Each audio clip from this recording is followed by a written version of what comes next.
오늘은 종료주일이고 우리가 고난주간을 맞이하게 됩니다. 우리는 그동안 수없는 종료주일, 고난주간, 부활주일을 맞이하면서 언제나 주님께만 초점이 맞춰져 왔습니다. 그래서 고난도 주님만 당하시고 십자가 지시는 것도 주님만 지시고 부활도 주님만 지셨습니다. 언제나 주님은 혼자이셨던 것 같습니다. 그러나 이번 고난주간과 부활주일은 이젠 더 이상 주님이 홀로 가게 하고 홀로 십자가를 지는 것이 아니라 우리가 그 길에 동참하게 되기를 원합니다. 고난주간을 맞이하면 제가 신학대학교 1학년 들어갔을 때 그때 한 선배가 불렀던 특성을 생각합니다. 그것은 거기 너 있었는가 그때에입니다. 그 신학교 채플에서 부르는 그 선배의 그 찬양소리 거기 너 있었는가 그때에, 그게 40년이 훨씬 지난 지금에도 고난주간만 되면 그 목소리가 생생하게 들리고 그것이 제게 질문으로 다가옵니다. 너 거기 있었는가 그때에, 주가 십자가에 달릴 때.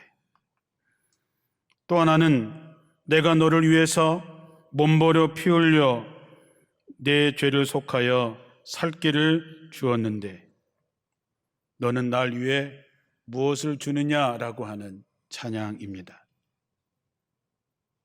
나는 어떤 사람일까? 나는 주님의 구원의 역사에 과연 동참하는 사람인지, 우리가 이 모든 과정에 참여해서 정말 진정한 부활의 기쁨을 누릴 수 있는 저와 여러분이 되기를 주님의 이름으로 축원합니다. 요한복음 10장에 주님께서 드디어 자신이 메시아라고 하는 것을 나타내십니다. 나는 선한 목자다. 선한 목자는 양들을 위해서 자기 목숨을 버린다 했을 때 유대인들이 예수님에게 말합니다. 언제까지 우리들의 마음을 졸이게 하실 것입니까? 당신이 정말로 그리스도라면 그렇다라고 분명히 말해 주십시오. 예수님께서 말씀하시죠. 야, 내가 이미 다 얘기했는데 너희가 믿지 않는구나. 내가 아버지의 이름으로 하는 모든 일들이 나를 증언해 주고 있지 않느냐. 아버지와 나는 하나다 라고 말하지요.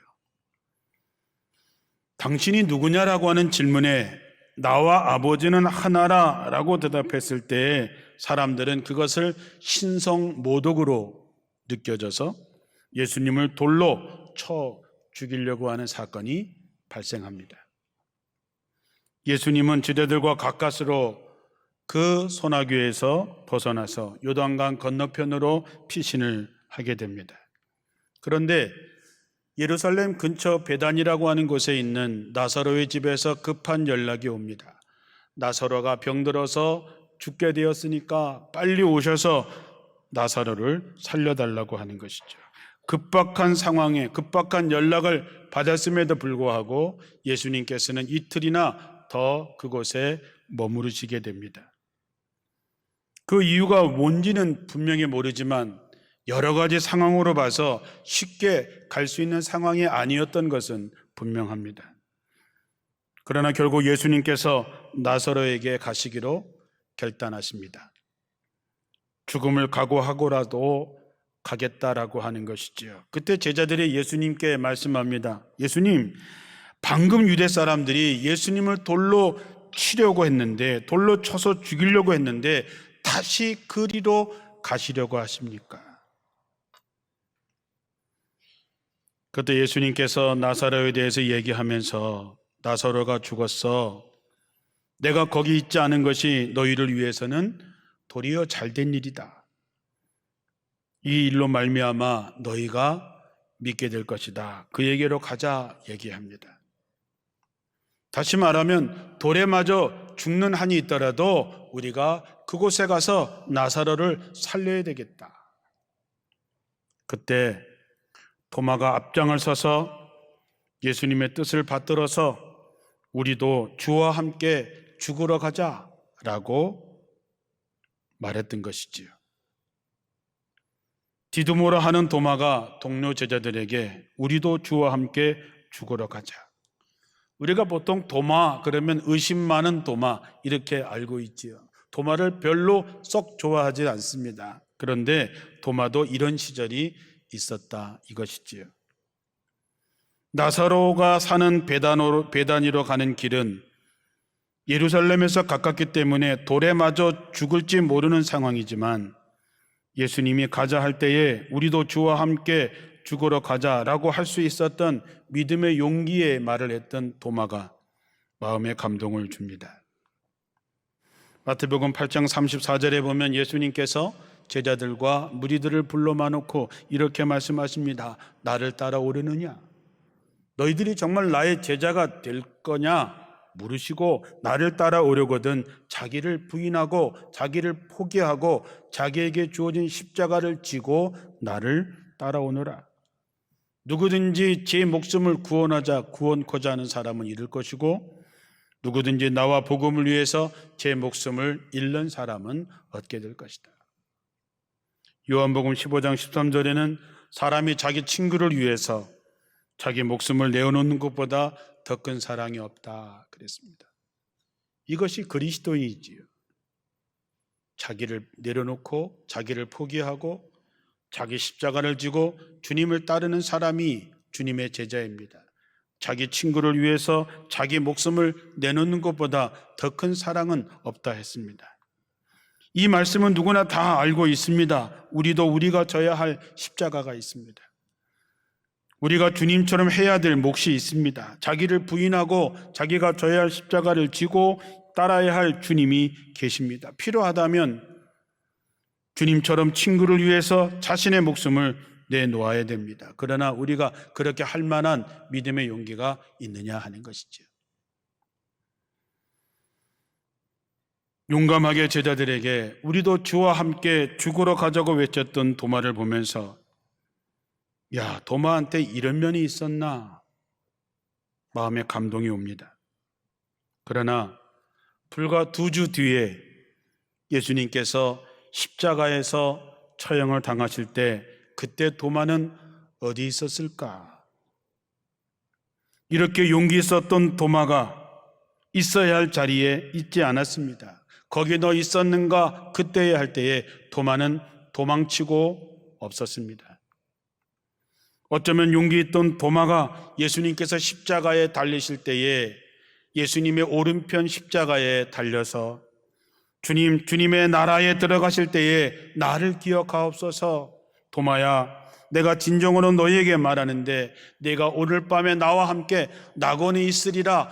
이렇게 이야기가 마무리가 됐어야 되는데 도마는 도망치고 없었습니다. 어쩌면 도마의 마음은 주님과 함께 죽고 싶었을지 모릅니다. 그러나 그 몸은 나 살려라 도망치고 말았습니다. 말로는 무엇이든지 잘할 수 있는데 몸이 따르지 않습니다. 이 일로 말미암아 도마는 도망쳐서 얼마나 괴로웠을까, 얼마나 자기 자신에 대해서 절망했을까, 비겁하고 겁쟁이인 자기를 얼마나 원망하고 수치스럽게 생각했을까. 그런데 이 도망친 도마가 우리들의 모습입니다. 하루를 시작할 때 새벽 기도 나와서 기도할 때 내가 오늘도 주님과 함께 죽으러 가야지 라고 하는 마음으로 시작했지만 저녁에 돌아와서 자기의 하루의 삶을 돌아보니 오늘도 먹고 살기 위해서 주님을 부인하고 주님을 모르는 척하고 주님으로부터 도망쳤던 자기 자신을 발견하면서 자기 자신이 얼마나 부끄럽고 창피한지 하나님 앞에 죄송하다고 기도조차 감히 할 수 없는 그런 마음이 들 때가 얼마나 많이 있습니까? 그러나 사랑하는 성도 여러분, 그랬던 도마가 이후에 인도로 가서 복음을 전파하다가 순교자가 됩니다. 전설에 의하면 도마는 원주민들에 의해서 고문을 당하고 불타는 화덕에 던져지고 창에 찔려 순교했다고 합니다. 우리가 다 함께 주님과 함께 죽으러 가자고 했던 그 고백이 이제 이루어진 것이죠. 어떻게 이렇게 바뀔 수 있었을까? 어떻게 도망쳤던 도마가 창에 찔려 죽기까지 주님과 함께 죽는 그 순교의 길을 걸어갈 수 있었을까? 그는 말할 수 없는 절망 중에 부활하신 주님을 만납니다. 자신의 허물을 용서해 주시고 부활을 확인해 주시고 그 부활하신 주님을 만나고 나서 도마는 이렇게 고백합니다. 요한복음 20장 28절에 나의 주 나의 하나님이십니다. 어쩌면 도마 같은 우리가 이번 고난주간에 우리도 주와 함께 그 길을 걸어보기를 권합니다. 이제 주님이 홀로 십자가를 지게 하지 말고 주님과 함께 우리의 십자가를 지고 주님과 함께 죽으러 갈 수 있는 성도가 되셔서 부활절을 맞이할 때에 정말 주님과 함께 부활의 기쁨을 누릴 수 있는 여러분들의 신앙이 되기를 축원합니다. 마태복음 26장에 보면 또 이런 장면도 나옵니다. 예수님께서 최후의 만찬을 하시고 감난산에 가십니다. 그리고 제자들에게 이렇게 말씀합니다. 오늘 밤에 너희가 다 나를 버릴 거야. 그러자 베드로가 얘기하지요. 모두 다 주를 버릴지언정 나는 결코 주님을 버리지 않겠습니다. 예수님께서 베드로를 보시고 이렇게 말씀하십니다. 야, 오늘 밤 닭 울기 전에 네가 3번 나를 부인할 거야. 그러자 베드로가 다시 힘주어서 얘기합니다. 내가 주와 함께 죽을지언정 주를 부인하지 않겠습니다. 그랬더니 나머지 제자들도 모두가 다 저희도 마찬가지입니다 라고 말하죠. 사랑하는 성도 여러분, 주님은 다 아십니다. 베드로가 다 주를 버릴지언정 나는 결코 주를 버리지 않겠습니다 라고 말했지만 다 굴기 전에 3번 자기를 부인할 거라고 하는 것을 예수님은 아십니다. 내가 주와 함께 죽을지언정 주를 부인하지 않겠습니다. 모든 제자들이 얘기했지만 그렇게 하지 못할 거라고 하는 것을 우리 주님은 아십니다. 우리는 별다를까요? 주님은 그렇게 말씀하시고 제자들도 결국은 예수님을 부인하고 다 도망갔지만 나는 결코 그러지 않을 거라고 말씀하실 수 있겠습니까? 그러나 분명한 것은 나중에 부활하신 예수님을 만나고 그들이 기도하다가 성령이 충만해졌을 때 그들은 결코 주님을 부인하지 않는 사람이 되었습니다. 부활하신 주님을 만나고 성령 충만했을 때 그들은 다 주님을 위해서 순교자들이 되었습니다. 우리가 주님과 함께 있는 것이 무엇일까요? 우리도 제자들처럼 우리가 주와 함께 죽으러 가자, 모두 주를 버릴지언정 나는 결코 버리지 않겠다, 내가 주와 함께 죽을지언정 주를 부인하지 않겠습니다 라고 하겠습니까? 다 귀한 마음이죠. 저는 그 마음을 귀하게 여깁니다.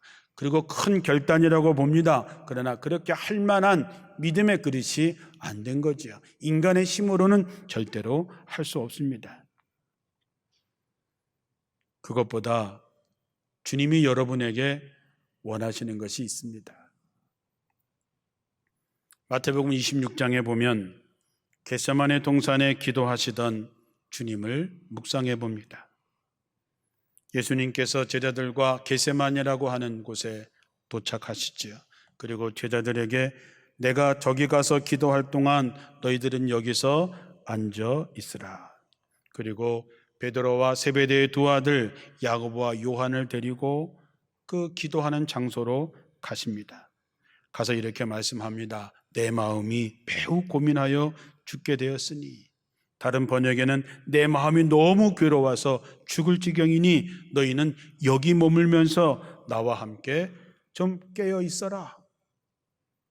깨어 있어라고 하는 말의 뜻이 뭘까요? 너희들이 좀 내 곁에서 내게 좀 힘이 좀 돼줘라, 나를 좀 위로해줘라, 나를 좀 격려해줘라, 나를 위해서 좀 함께 기도해줬으면 좋겠다. 예수님께서 조금 나가서 얼굴을 땅에 대시고 기도하십니다. 아버지여, 만일 할만하시거든 이 잔을 내게서 지나가게 하옵소서. 그러나 나의 원대로 마옵시고 아버지의 원대로 하옵소서 하고 돌아와 보니까 그 믿을 만한 세 제자들이 잠을 자고 있었습니다. 예수님께서 그들을 깨우시죠. 그리고 베드로에게 이렇게 말합니다. 너희가 나와 함께 1시간도 이렇게 깨어 있을 수 없더냐? 시험에 들지 않게 깨어서 기도하라. 마음은 원이지만 육신이 약하구나 하시고 두 번째 가서 기도하십니다. 아버지여, 만일 내가 마시지 않고는 이 잔이 내게서 지나갈 수 없거든 아버지의 원대로 되기를 원합니다 하고 돌아와 보니까 그렇게 부탁했음에도 불구하고 세 제자들은 여전히 자고 있었습니다. 예수님께서 이제 그들을 깨우지 않습니다. 그리고 가서 세 번째 같은 말씀으로 기도하고 오십니다. 여러분, 우리가 주님과 함께 죽고 버리지 않겠습니다 이런 것이 아니라 주님이 정말 우리에게 원하는 것은 지금 내 마음이 너무나 괴로워 죽을 지경이니 나를 위해서 좀 한시라도 깨어서 나와 함께 있어 달라고 하는 것입니다. 여러분의 목숨을 원하는 것이 아닙니다. 엄청난 걸 요구하는 것이 아니라 나와 함께 1시간이라도 좀 깨어 내 곁에 있어 달라, 나 혼자 두지 말아 달라 하는 것이지요. 깨어서 있는 여러 가지 의미가 있지만 함께 있어 달라, 내가 가는 길에 함께 걸어가 달라, 내가 십자가에 달릴 바로 그때에 나와 함께 있어 달라고 하는 주님의 부탁이지요.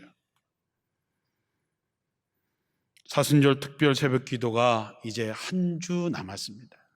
이번 주간은 특별히 고난 주간입니다. 함께 동참하는 것입니다. 그래, 내가 고난 주간에 이 새벽에 주님과 함께 깨어서 기도해야지 하고 동참하는 것이지요.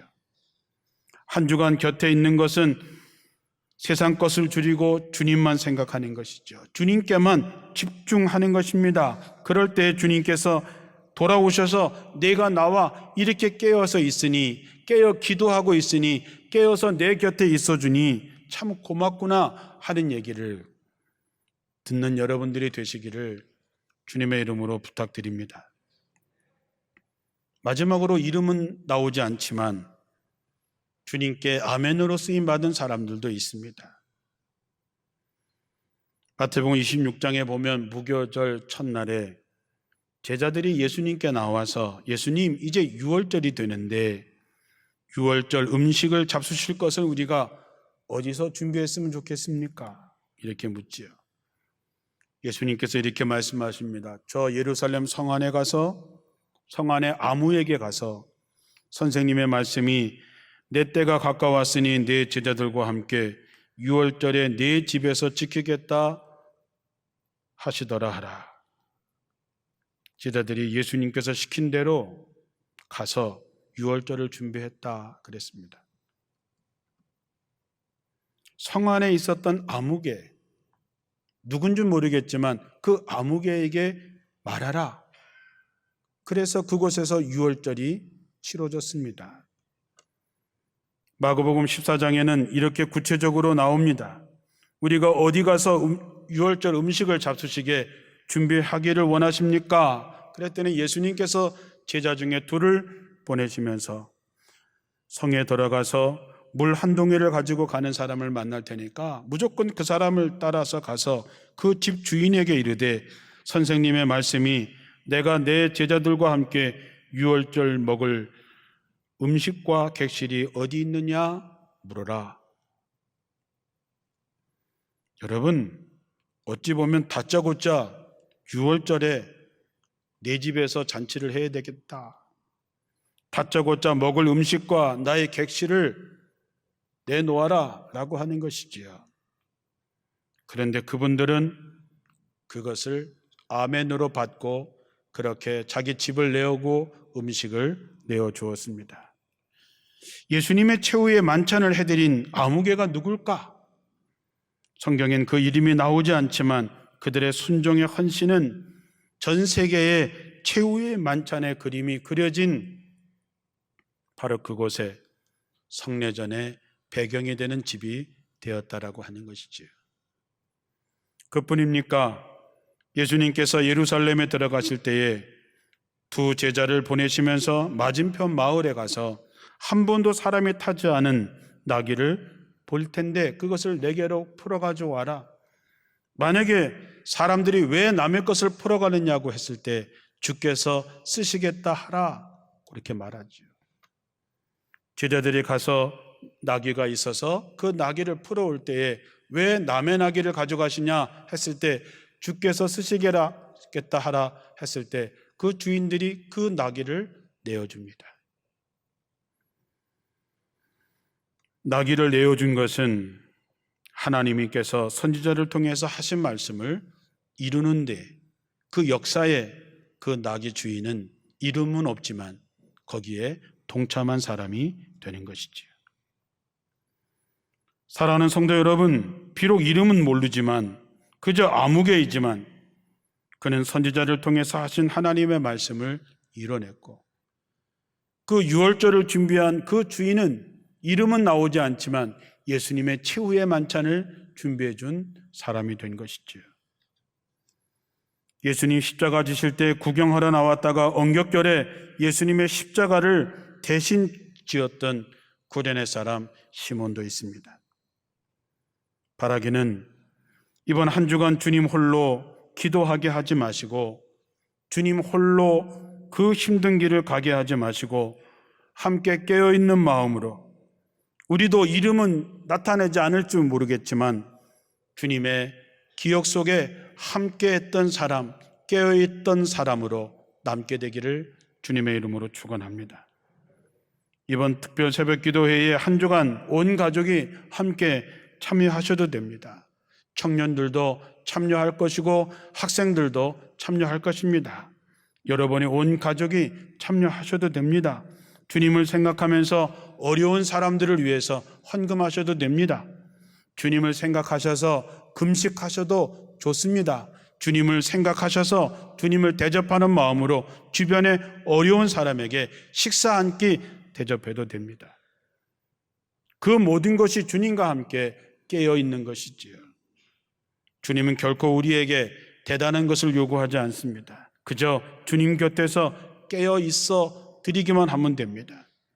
함께 기도하고 필요하다면 만찬도 나귀도 내어드렸던 그 이름 없는 그들처럼 주님의 고난과 부활의 역사에 참여하는 여러분이 되셔서 그 어느 부활절보다도 의미 있는 부활의 기쁨을 맞이하시기를 주님의 이름으로 축원합니다.